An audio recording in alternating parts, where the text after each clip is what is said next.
Today, we're going to be talking about Matter in 2025.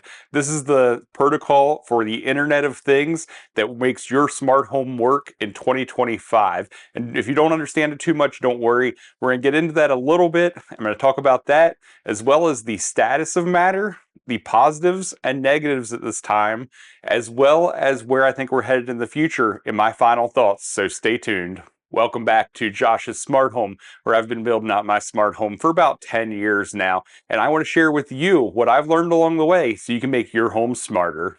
So first, what is Matter?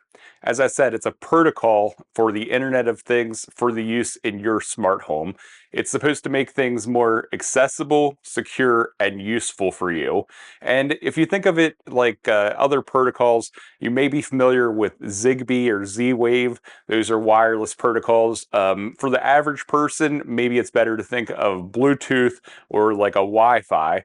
Wi-Fi gets a little bit tricky because Matter can utilize Wi-Fi to connect things locally. But just think of it like that is a way to connect two different things that don't communicate any other way. Hey, did you subscribe yet? If not, hit that subscribe button below. It helps me and it makes sure you don't miss future videos. Matter is being facilitated by the Connectivity Standards Alliance, which has almost 1,000 members, including all the big companies that I'm sure you know, the Googles, the Apples, the Samsungs with smart things, Amazon, all of the big companies, they are all represented there, and they're all cooperative and working together to make this standard the standard for the future, to essentially future-proof your smart home. So if you buy things now, you'd be guaranteed that they'd work with each other and with future products. Matter was announced about 5 years ago, and it started rolling out in the first release about 3 years ago now. The initial release in 2022 covered some pretty basic things, including lighting, HVAC systems. It had the window coverings and a few other items, as well as bridges, obviously, to integrate everything together. Matter operates over Wi-Fi, over your LAN, through Thread, which is another wireless protocol, and Bluetooth Low Energy for some communication as well. So it's all a local integration and local communication between devices across your network or across other networks such as your Thread.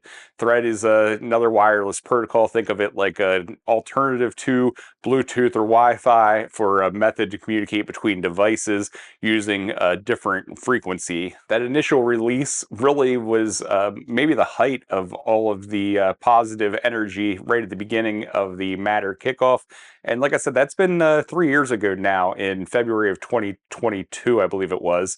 And there wasn't a whole lot of updates over the next year and a half other than to make things maybe a little more seamless and secure, address some of the bugs maybe that existed at that point.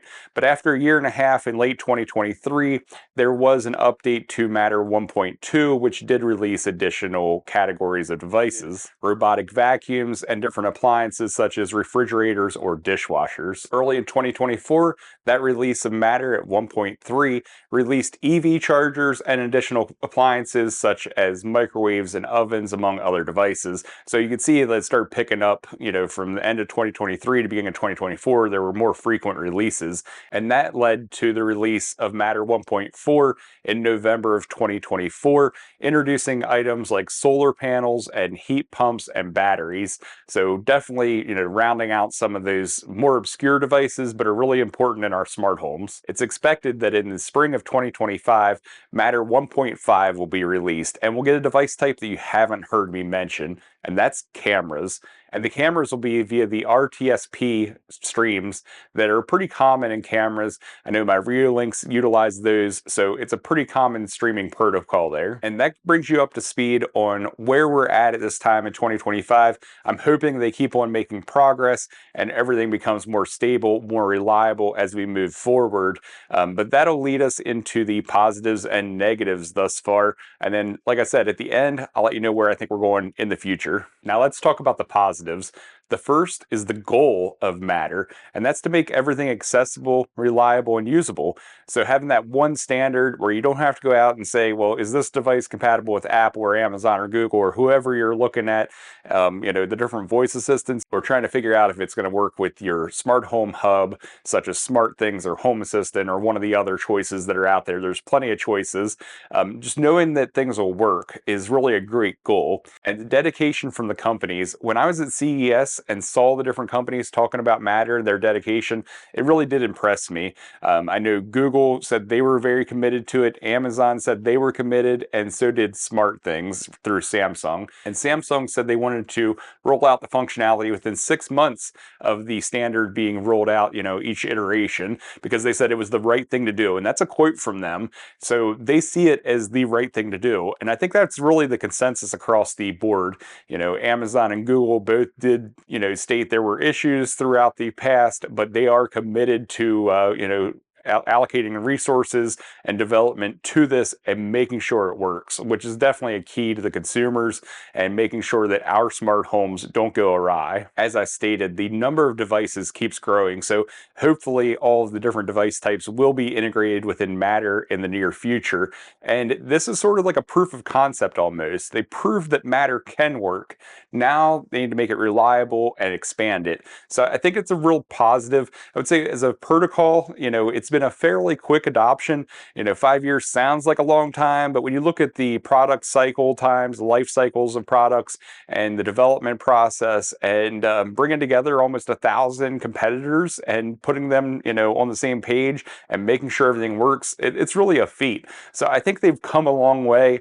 Was it slower than us consumers would like? Of course it was, but that doesn't mean that they can't, make the progress they need to make and have Matter be the standard moving forward. So I think that, that's something we'll talk about in a couple minutes, but I think as a positive, there's definitely a bunch of positives regarding the, length we've come so far and the journey thus far. So let's get into the negatives. I'm going to start with a couple of inherent negatives. When you have this new standard with so many companies, the companies have different requirements and different goals to implement within the standard. Maybe there's a low cost provider, so they're just trying to make the products as cheap as possible, just very generic products. Maybe there's another provider that wants to add all these bells and whistles. So there's competing priorities there across the different companies that are part of the alliance. So getting everybody on the same page is definitely a challenge, and having everybody adopt a new standard, definitely a challenge as well. But it does come with some cost savings for them long term, because they would only have to support that one standard rather than all the different smart home products, smart home ecosystems that we all, have known and loved for a long time at this point. With that said, I'm not trying to give them excuses.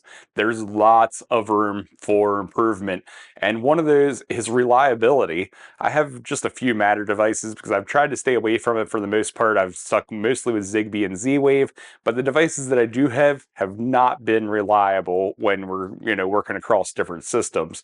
Usually they are, but sometimes they just inexplicably are not. And getting them set up in the past has been a challenge as well. It should work. It should just work because it's set up that way, but they don't.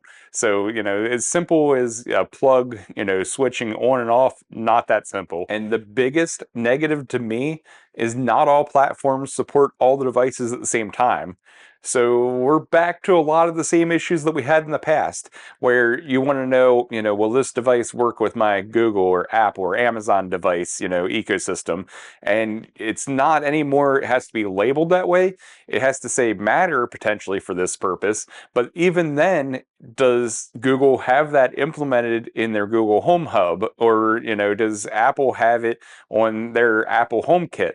Or does Amazon have it on She Who Shall Not Be Named, in the app there? So just knowing whether or not it's there is a new challenge that it's a lot harder to figure out, because they're rolling out the new information, but it's not really on a schedule that's set. As I've mentioned, Samsung Smart Things, they did state they want to do it within 6 months of any release. So maybe a schedule like that would be useful, and knowing, when to expect these things. But that doesn't mean all the companies are doing it at the same time, and not all the companies support all the device types currently.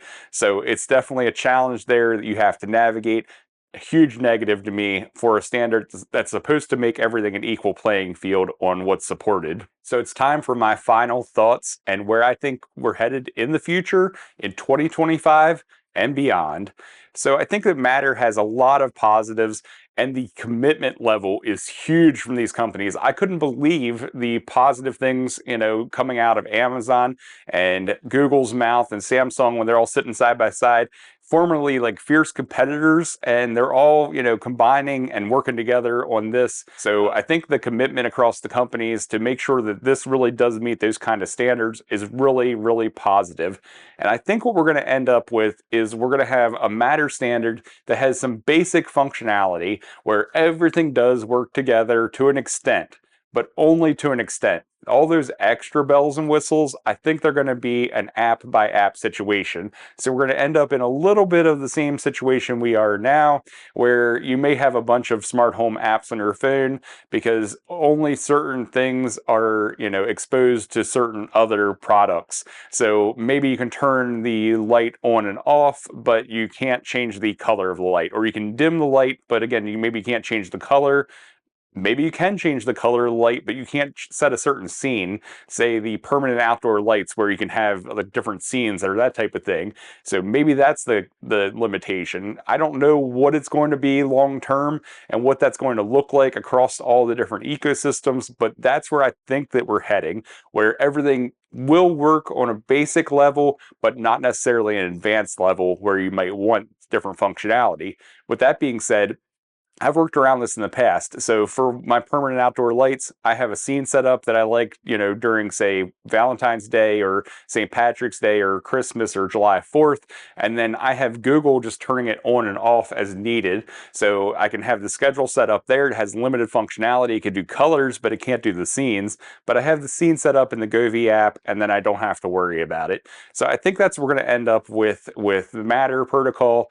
But I'm hopeful that it integrates everything that we really need, all of our basic needs, into one protocol that works across the board. I hope you enjoyed this video, and if you did, I think you're going to like this one over here too.